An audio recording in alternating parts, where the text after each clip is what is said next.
Today on the Inside Scoop, winning will help recruiting, and we're going to explain how big wins at Texas and Miami will provide a boost for both programs. All right, Inside Scoop listeners, I need you to do me a favor right now. Subscribe to the On3 Recruits page. We started this thing on the On3 channel, but now we have a page dedicated only to recruiting. Go ahead, hit subscribe right now. We're going to start out in Boulder, Colorado, where the Buffaloes proved that week 1 was no fluke. They went out and put it on Nebraska in week 2, and recruits were watching. At the game on Saturday, there was a handful of notable visitors, including defensive lineman Brandon Davis-Swain, the 4-star defensive lineman commitment out of Michigan, and also Cam McCray out of Georgia, who was there as an official visitor. All right, let's bring on national recruiting analyst Sam Spiegelman to talk about some of these major developments that happened over the weekend and a little bit of intel that he dropped as well. All right. The one official visitor that was in Boulder over the weekend was 4-star cornerback Cam McCray out of Georgia. He plays on both sides of the football as a corner and a receiver. Sounds familiar to somebody on Colorado's roster. Now, Tennessee and Georgia, they've been the primary teams in his recruitment throughout this cycle. Georgia kind of wants him more as a DB. Tennessee's open to him playing offense. But is Colorado the real threat here based on how they use two-way players? Well, he just made his second visit to Boulder, and he saw maybe the best in the country do exactly what Deion Sanders is trying to sell him on doing. And it's something that when you are a 4-star blue chipper on 300 recruit, you want to have the ball in your hands. You want to be able to make plays on both sides of the ball, and you want coaches that believe in the fact that you can make that impact on both sides of the ball. And I think that's kind of where Deion Sanders separates from a lot of other coaches who want to maybe say, we'll take you as a cornerback, we'll take you as a safety, we'll try you at receiver. Deion Sanders is open to your playmaking ability anywhere on the field. I think that's going to put Colorado in a different gear when it comes to Cam McCray, who's 6 foot, 190, and we've seen him make plays in the secondary as a pass catcher. If you're Colorado and you're recruiting him, you have to feel good about your chances if you're going to recruit him in this style. Yeah, for sure. And Cam McCall's visit to Colorado ended on Sunday. He has not publicly said anything yet. We'll see what he has to say coming out of that visit.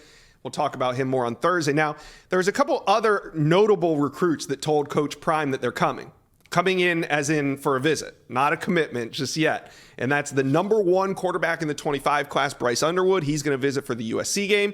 And the number 5 quarterback in the country came out yesterday, Antoine Hill, and said that he will be in Boulder for the game in October against Stanford. Sam, I know Colorado fans want to see the results on the field. You know, they get off to an exciting start, 2 wins. But is it realistic to think that 2024 recruits are just going to come, pledging their commitments to Colorado? Or is 2025 where Colorado fans should focus their attention on these recruits?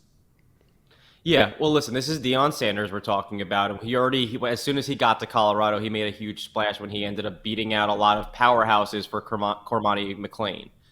I still think the door is open for a lot of, big flips, a lot of maybe big commitments for Colorado down the stretch. But what Colorado is doing now on the field through the first 2 weeks and certainly capturing the attention of fans and recruits nationwide, I think they're really building the foundation for what Deion Sanders wants to do, recruiting high school players, especially in the 2025 class. This is a big fall for juniors in the 2025 class. They're making game day visits, and they're really determining where they're going to be taking their official visits, maybe in the spring or in the summer. But this is when the contenders are being determined. You got guys like Bryce Underwood and Antoine Hill, 2 of the best signal callers in the country in the 2025 class. They're taking looks at schools like North Carolina for Antoine Hill and Michigan and LSU for Bryce Underwood. This is going to give Colorado a chance to get into the mix, put themselves in consideration for further visits, for spring visits, for official visits. And I think if Deion Sanders and Colorado continue to win at this level in 2023 in the fall, it's going to pay dividends not only toward the back end of 2024, but mainly with that 2025 group. Yeah, and we saw in the 2024 cycle, a lot of the top quarterbacks, at least in the top 10, they were starting to come off the board in November and December. So when we talk about Bryce Underwood, we might be looking at a decision in 3-4, on the early side in 3 or 4 months. So this is the time for 2025 recruiting, and that's exactly what Colorado's doing. All right, Sam, we got to rewind this thing real quick. Big news on Friday that we need to hit on. Defensive lineman, top 100 defensive lineman, Nigel Smith out of the state of Texas, committed to Oklahoma, beating out Tennessee and Texas A&M for him. And now OU is trending for yet another very good player on that D-line, and he is coming off the board in less than 2 weeks. I'm talking about edge Danny Okoye. He set an announcement date for September 20th. Sam, can OU stay hot and land Danny Okoye in under 10 days from now? Yeah, I think they're definitely trending in the right direction. Oklahoma hosted Danny Okoye for their first home game of the season, their first official visitor of the season. He was one of only 2 official visitors on campus last weekend, and Oklahoma made a significant move with the state's #1 recruit. Tennessee has been trending for a good chunk of the spring and even parts of the summer. We know that Texas really made a move over the summer when they got him on campus for an official visit, but he's now made consecutive visits to Norman. He was there in July. He was back there for the beginning of September as football season opened up. Miguel Chavis, Brent Venables, Todd Bates, the entire D-line group in Norman is going all in on Danny Okoye, trying to keep the #1 player from Tulsa in the state. They've already landed, again, top 100 defensive lineman Nigel Smith, 5-star plus defensive lineman David Stone. This could be the final component of a really formidable front for the Sooners as Brent Venables continues to add to this roster and build it out from the defensive line out. Man, and what an incredible run by OU to land David Stone on August 26th. Then you land Nigel Smith this week. And then you still have a chance to land Okoye. That's 3 elite defensive linemen in basically 28 days. So we'll see if Oklahoma can close on that. And then we don't even need to talk about what could be down the road for that D lineman if there's a 5-star flip down the road with Williams-Nwaneri. Now, just getting ahead of myself there. Sam, we got to talk about some intel that you dropped. It got my attention over the weekend. The #2 ranked wide receiver in the country, Micah Hudson, has remained uncommitted. But back in June and July, it felt like a commitment to Texas Tech was imminent. Like it could come at any moment.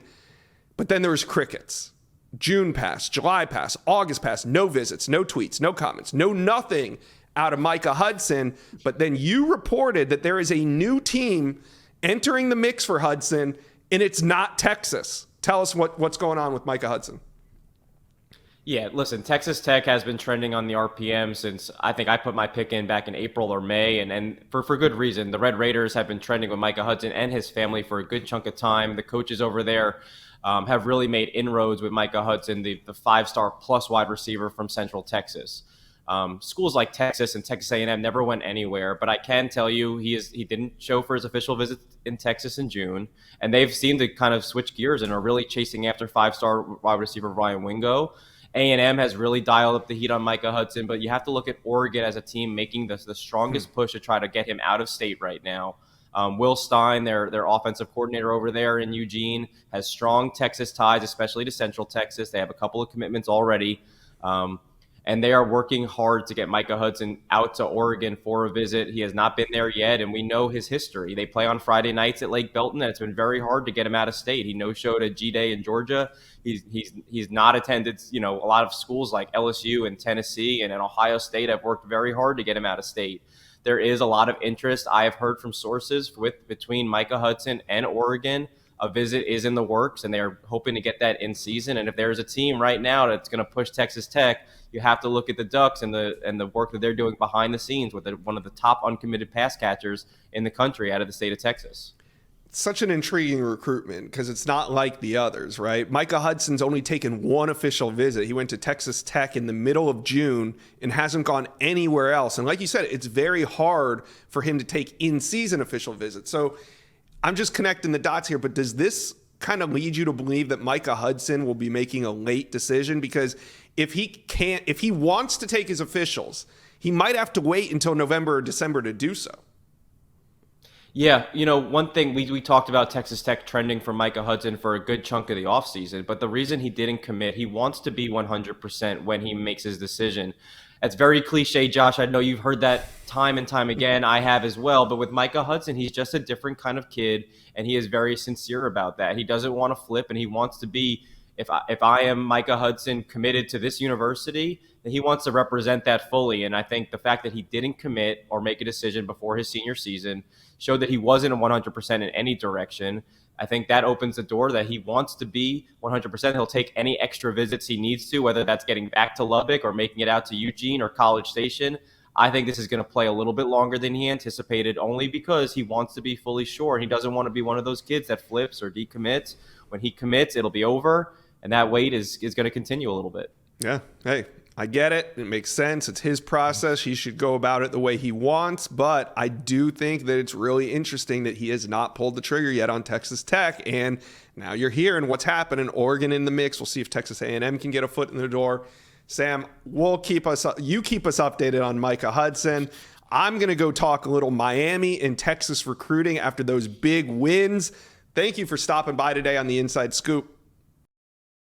It all came together for Texas on Saturday night in Tuscaloosa. The Longhorns beat Alabama 34-24, and this is what Texas fans had hoped for when they weathered that first year under Steve Sarkisian, going 5-7 in Austin. Today, we're going to talk about the impact of Texas's win and what will it do for the Longhorns on the recruiting trail. We're also going to cover a major development with one of Texas's top offensive line targets. Do me a favor, though. Like this video and subscribe to the On3 Recruits channel. We're going to be covering Texas all over the place for the next 4 months, all the way up to signing day. So do me a favor right now. Hit that subscribe button for me. All right. Let's bring on the great Gerry Hamilton of Inside Texas to break this one down. Gerry, before we get to recruiting, tell me what this win does for the Texas football program. I think it just validates Steve Sarkisian and Texas' decision to hire Steve Sarkisian. I think it was a huge win for him personally as a head coach, right? I mean, he's a guy that people were waiting on to win the big game, to have that statement game as a head coach at Texas. And boy, did he do it. He became the first assistant of former Nick Saban assistant to ever win at Bryant-Denny Stadium. I mean, so that's a huge win, monumental win for this program. Biggest win. I mean, people can argue that. I mean, it's the biggest win probably since 09, 08, 09, 09 season. So it's a huge win for the Texas program. And a fan base that has been suffering, I would say, for these big wins for a decade or more. I expect a raucous crowd Saturday night when Wyoming comes to town. I'll say that.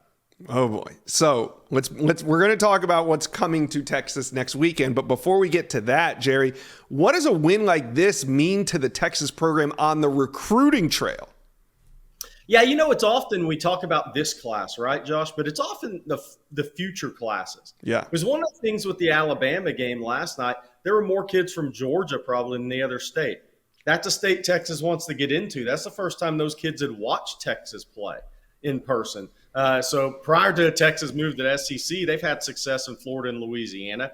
They've dipped their toes in the water in Alabama and Mississippi. But I think for your future classes, this was a huge win. Obviously, it helps with 24, but this really grabbed the attention of younger kids, Josh. Yeah, I mean, Texas really only has a few spots remaining in the 24 class, so it would make sense that this impacts the 25 and 26 class even more. But, Gerry, last week we talked about one important prospect, edge Solomon Williams out of the Tampa Bay area. He's a D lineman that Texas really wants, and they are going head-to-head with Alabama. Not many head-to-heads with Alabama on the trail right now, but this one they are. What does this mean for Williams' recruitment to Texas? Yeah, it's interesting. Williams, he didn't make the trip to Tuscaloosa last night, or yesterday, like previously planned. Yeah. But it's very interesting. There's two edges really left now, and Texas really likes Solomon Williams' edge pass rush ability. I think Oregon and Texas A&M are also knocking on the door in that recruitment. Then there's Danny Okoye, who's dropped the final three of Oklahoma, Tennessee, and Texas. So this win gets those kids' attentions. For Solomon Williams, he'd been on campus in July. Texas, Pete Kwiatkowski, the D coordinator, has been talking about setting up an official visit. With Zeno Meozulu committing last week to Texas, it'll be interesting where does Texas take that third edge in this class? I think they will. I think they'll want Texas is going to have so much interest right now. The question is, could Okoye beat Solomon Williams to the punch or vice versa? I think Okoye was at Oklahoma lean headed into the weekend, but those are really the two guys on the board. Well, you put your pick in for Oklahoma for Okoye, didn't you? I did. Oh, yeah, I did. Coming off that official visit the first week in the OU, the only visit his mom's been on. So the whole key there is Okoye has been scheduled to be in Austin this weekend, this Saturday for the Wyoming game, along with Ryan Wingo. If he shows up, that could shift the recruitment. If he doesn't visit, we'll see what happens. All right, Gerry. Let's talk about the major development that I teased at the top, and that's with offensive tackle Brandon Baker. He set a commitment date for September 24, about 2 weeks from today. And this weekend, he began trending on the recruiting prediction machine towards Texas. Oregon was thought to be the longtime favorite. Gerry, what's going on here, and how has Texas slowly overtaken Oregon as the favorite to land Baker? Yeah, I think Texas has a few things, a few boxes they're checking for Baker and the family. Christian Jones is a senior right tackle for Texas. Brandon Baker plays right tackle. So there's an opportunity there in his eyes to come in and make a push right away for a starting right tackle job, just like Kelvin Banks did coming out of high school at left tackle for Texas. Then there's also, Kyle Flood and Steve Sarkisian. Flood's done a really good job with Brandon Baker. Steve Sarkisian obviously has tons of ties to modern day. Obviously, his son played there as a freshman linebacker at Texas. Then there's the Akana family. The mom of the Akanas, Tassili, the freshman linebacker for Texas, and his sister's a volleyball player on the Texas national championship team. They are related to Brandon Baker's family on the mom's side. So there's a few things for Texas. Texas got him on campus for the spring game, which that visit went well. The June official visit went really well for Texas. The big thing there will be, who's your competition at the end? Is it Ohio State or is it Oregon? He's got a visit scheduled this weekend to Nebraska, which I'm not sure that'll be a raucous crowd. Maybe not the way you would think. All right. Well, Gerry, you and I both subscribe to the mantra, follow the visits. And you said Brandon Baker has one set to Nebraska. Do you think that he'll show up on any other campus before that September 24 commitment date? I would be surprised because this weekend is Mater Dei's off weekend. They have Saturday football activities. So if he does jump on a plane on a Saturday, it would have to be after football activities. So that might limit how far you could go or where you could go. I don't expect he will. I think that Nebraska visits his last visit before he decides. All right. Well, right now, Brandon Baker trending towards Texas. We'll see how that one plays out. Still 2 weeks to go.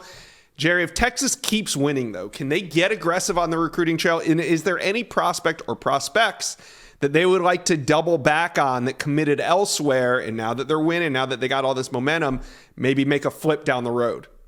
Oh, yeah, for sure. Look at defensive back for me.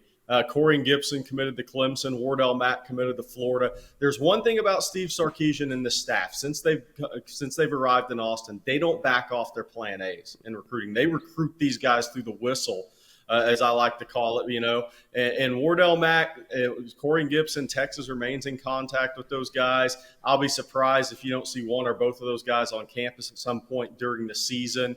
Clemson's season kind of holds a little bit of the cards there as well, as does Florida's. But Texas isn't going to back off these guys. We'll see on Dominic McKinley if Texas makes a move there at defensive tackle, or maybe they look to the portal. Hey, we'll see what happens. But right now, Texas is controlling their own destiny on the recruiting trail by coming up with some big wins. Gerry Hamilton of Inside Texas, thank you for stopping by the Inside Scoop today. You got it, Josh. Miami is off to a 2-0 start, but to me, it just feels different than in year one with Mario. But I want to know, how much did this win mean to the program itself? Now, beating a ranked opponent at home, Mario's first real signature win at Miami, it also had a big impact on recruiting. We're going to get into it. We're going to talk about it with Azubi Charles of Kane Sport right now. Azubi, big game last night at Hard Rock. It was a fun one to be at, I'm sure. Now, what does this win mean to the program itself at Miami? And man, did Miami need this one, Josh. Leading up to this game, everyone knew how important this contest was, but seeing Miami win in that fashion was just really amazing. Despite, the few special team mistakes early on and things like that, Miami kind of came back and made up for it with a big return and kind of fought through adversity. The Hurricanes looked great. And when they went down early 14-3, it was kind of like okay, here we go again situation, old 2022 Miami, falling behind against a big team at home and not be able to overcome that hump. But Tyler Van Dyke said it best himself, last year's team would have quit, and this time around, we're not going to quit. We got the leaders that want to step up, and Miami did a great job. Van Dyke showed that he can, come up and have a big-time performance in a big-time game with 5 touchdown passes, and the defense held Texas A&M's wide receivers Evan Stewart and Noah Thomas to kind of minimal games and not big touchdowns. So Miami really, really needed this one, and just the energy inside Hard Rock was amazing, and just everything and all this. This is exactly what the doctor ordered for the guys in Coral Gables. Yeah, beating a ranked opponent at home, Mario's first real signature win, and dozens of recruits on the sidelines. How does a game like this impact recruiting? Yeah, this was a huge step in the right direction for Miami recruiting-wise. This is going to make recruiting a bit easy for Mario and those guys. And, I just look back throughout last year's cycle. One of the things that they continued to preach was, hey, guys, we don't have our guys in the program right now, and we don't have the culture that we want. Once we get our guys in, once we start building that culture, the wins are going to come. And I know it's only week 2 and Miami's 2-0 and beat Texas A&M, but last year Texas A&M was a team that roughed up Miami a little bit. So this season, getting that win is huge for them. And you're seeing the progression they talked about, which is huge. And since the summer, recruits have been saying, I want to see if Miami can take that next step. I want to see if Miami can, be better than they were last year. And, through 2 games, they beat a team that beat them last year, and they roughed up a Miami, Ohio team that they should have beat. So Miami's passing the test right now with a lot of these guys. We've seen that progression and seeing them take that next step forward. All right, Azubi, let's talk about some of the big names that were on campus in Miami over the weekend. Let's start with LJ McCray, the 4-star defensive lineman from Mainland High School. We talked to him last week here on the Inside Scoop. How important was it to get him on campus for this win? No, this was huge for getting LJ McCray back on campus. We're getting closer to his October commitment, and Miami's battling right now with his top 5 schools of Auburn, Georgia, Florida, and Florida State down the stretch. And, Saturday, I think they kind of swung momentum their way a little bit. We talked about how him coming off that FSU game day visit was huge, but I think Miami kind of, was up to bar with what FSU did and things like that. And when I spoke with LJ after the game and asked him about, how big of an impact seeing Miami come away with this win, he said it was huge, And the biggest thing that he mentioned was Miami backing up what they've been telling him for a while of, hey, we're going to get things going. Hey, we've got our guys in place. And him seeing that, he said he's kind of seeing what they've been talking about come to fruition. And I feel like that's going to be huge for Miami down the stretch. Obviously, he still has that big official visit to Florida State, but I feel like getting him back on campus and having this good of a showing in front of him against a top 25 team was huge for Miami and their hopes of landing LJ McCray. Yeah, it was huge to get him on campus. I agree with you there. Now, along with LJ McCray, he came to campus with his teammate, 4-star safety Zay Mincy, who's being recruited by the Big 3 in Florida State, Miami, and also Alabama heavily involved there. Now, he came out of the game and told your Cane Sport coworker, Stephen Wagner, that he is committing this week. Okay, not exactly what it sounds like, though, Azubi. Mincy said he plans to silently commit to a program this week and then announce publicly his decision in 4 months at the January All-Star Game. So I don't know how to take all this information, but do you think that there's any correlation between this weekend's Miami visit and Mincy saying he's going to silently commit this week? So we've been hearing, for some time that Mincy might do that silent commitment, but coming out of this game, I feel like he's just kind of, exciting these Miami staffs, exciting these Miami fans by saying this. But I'm not going to put all my marbles in one basket with this one because we do have a lot of time until January. But I do think Miami's trending in the right direction with, both Mincy and McCray.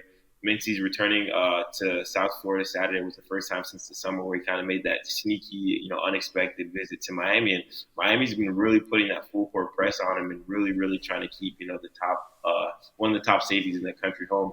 They are going to have to sweat out an official visit to Alabama, who's kind of been making a very strong push as of late. But like you mentioned, Florida State and Florida are battling out for Zay and Mincy. But I do think Miami's kind of, like I said with LJ McCray, momentum's kind of swinging Miami's way. What better way than show a kid, hey, come to the program than beating a top 25 team and showing that you're making, progress in the right direction. I'm not going to take, too much of him saying he's going to do that silent commitment this week, but I do feel like Miami's going to, be right in the mix of it, to the very end. Yeah, I like that. There's a silent commitment 4 months before you announce it publicly. Now, my take on that is a public commitment isn't binding. Kids flip all the time. A public commitment barely means anything these days. A silent commitment, I mean, I guess if you get it, you're the team that Zay Mincy calls up and he gives it to you. You assume that you now lead for Zay Mincy, but until he goes public with that thing, I'm not putting too much weight on a silent commitment.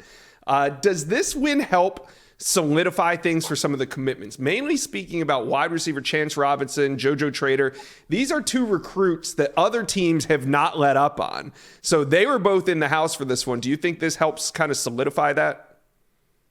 Yeah, most definitely. You know, when your receiver hauls in 3 touchdowns and your quarterback goes for 5, I feel like it's hard to not be excited if you're a wide receiver in high school coming to Miami. You know, Jacoby George is a Miami Hurricanes receiver. He's a South Florida guy too. Went to Plantation High School, and just seeing a guy that you could see yourself stepping in his shoes from the same area as you. That's huge for Miami. Huge for JoJo Trader and Chance Robinson. And after the game, they went to the locker room and they were just around the players. You know, they posted the pictures on Instagram celebrating. So I feel like Miami could have done a better job of impressing their future wide receivers and kind of solidifying their pledge and commitment to Miami. You know, after they left the locker room, they were all smiles when they came out of the players' tunnel, and they were just laughing and giggling, and just everyone seemed to have a good time. I spoke with JoJo, Steven spoke with Chance, and both of their reactions were very similar. Just like, okay, now we see why we wanted to tonight. Now we see why, you know, what Coach Kevin Beard was saying, why he wanted us to stay, why he wanted us to give Miami a shot. And, you know, they're seeing the proof is in the pudding. Miami's actually doing what they talked about. So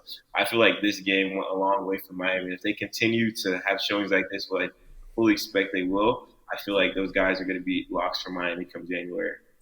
Yeah, it kind of felt like this was proof of concept, right? Like the recruits had bought into everything that they were saying, but now they could see it for themselves on the field. What recruit, uncommitted guys, what recruit do you think this had the biggest impact on? So I'm going to have to go with 2 guys in the 2025 class, 2 5-star prospects and defensive lineman Armando Blunt and cornerback / defensive back named Olford. 2 2025 guys that are, I think, top 10 overall in the class, and they were just really, really excited to see, you know, what Miami could do on the field, and really, really excited to see Miami actually do what they said they could do on the field. You know, Armando Blunt was tweeting throughout the game, you know, I'm liking what I'm seeing from Miami. Is Miami the place to be, and all this good stuff that you love to see, you know, recruits say on social media. And, you know, Naeem Olford, after the game, I spoke with him, and, you know, that was his first time being in Miami for a game, and he was really, really impressed. He said him and Coach Cristobal are building a very strong relationship, as well as Jamil Adai, the defensive back coach. He told me he loved how the rest of the DBs were. You know, they were coming in, forcing fumbles, making interceptions, and all that good stuff. So I feel like obviously 2025 is still a while away, but Miami made a really big impact on those 2 5-star guys that could be key pieces if they end up committing to Miami in the future. All right, Miami fans, remember to hit that subscribe button. We have a dedicated channel only to recruiting. On3 Recruits. We used to be on the On3 national page. Now we have On3 Recruits. So go ahead, smash that subscribe button. All right, Azubi, last question I got for you. A game like that, at home with all these recruits on campus, sometimes this happens, but is there anybody trending in Miami's direction after the game that wasn't before the game started? Yeah, I would have, you know, before I would have said the easy answer would have been LJ McCray or Zay Mincy, but I'm kind of going to go in a different direction and say Booker Pickett out of Wharton in Tampa. He's a 4-star edge. That's a Miami legacy. His dad played defensive end at University of Miami a little bit ago, and he was kind of a guy that was always on Miami's radar, but kind of fell off as of late. Hasn't been on campus for some time now, and I was kind of surprised when I seen him arrive to Hard Rock Stadium Saturday, and I talked to him a little bit, and I was just like, you know, how does it feel to be back? He said, it feels amazing. You know, Miami recently made his top 5, and they're kind of putting that full court press on him now. You know, he like I said, he's a Miami legacy. He's a very efficient, a very good pass rusher. 30 sacks his junior season, and he's a guy that, you know, Miami kind of really likes at the moment right now. You know, we've known Miami's been trying to recruit this very, very good defensive line class, and obviously after missing out on a few guys, you gotta, you know, search and find guys. I feel like Booker Pickett is a guy that is trending towards Miami at the moment. They still have to battle out with Ohio State, Georgia, South Carolina, a few others, but I feel like after this visit, having him on campus, having such a big win in front of him, in front of his dad, that was huge for Miami. I feel like he's going to be a name to monitor for the Hurricanes in the near future. All right. Well, Zuby, it was a big win for the Canes, a big win for Miami fans who follow recruiting as well. We'll see what happens in the next couple of weeks, but as for now, it's exciting. Thanks for stopping by on the Inside Scoop and talking Miami recruiting with us. Thank you guys for having me.